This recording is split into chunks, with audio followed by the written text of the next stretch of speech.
In the U.S. stock markets, investors are on the edge as they weigh the economic impact of declining energy demand amid ongoing uncertainty about the U.S. Federal Reserve's upcoming decision on interest rates. With the Fed's announcement next week and its commentary on the broader economy, market participants are closely monitoring how these factors could influence the markets. This Reuters report gets you a lowdown on all the action on Wall Street. Wall Street's main indexes closed with mixed results on Tuesday as bank and energy stocks weighed while Oracle helped boost the AI trade. The Dow dipped about 0.2%, the S&P 500 gained almost 0.5%, and the tech-heavy Nasdaq added more than 0.8%.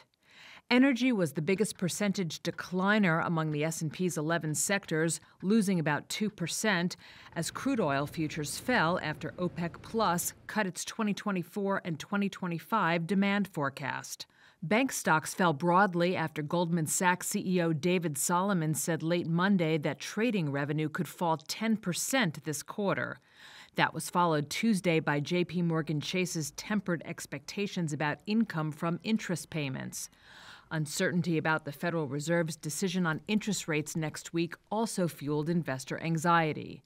Still, Zach Hill, head of portfolio management at Horizon Investments, believes that Wednesday's consumer price index, with the latest inflation data, will be something of a non-event. This is the least impactful inflation report in over 2 years, maybe even 3 at this point. Really don't think that the Fed is that keyed in on month-over-month inflation reports like they were, in 2022 and 2023. Their main focus is on the labor market. We already got, the most high-profile release of that last week, and it confirmed kind of what everybody already knows, that the labor market's slowing down, and it's time for the Fed to start cutting interest rates. And so we really don't think, outside of maybe a little bit of position adjustments right after the number is released, we really don't think it's going to make a meaningful difference to the interest rate and policy backdrop. In other stock moves, shares of Oracle rallied about 11.5%, making it the S&P 500's biggest gainer after the software company beat estimates for quarterly results.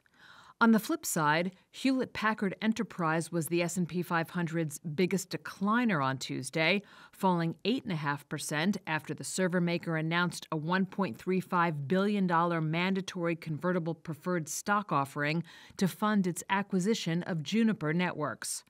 Finally, economic policy from the 2 presidential candidates was in focus ahead of the first debate between Vice President Kamala Harris and her Republican rival, former President Donald Trump.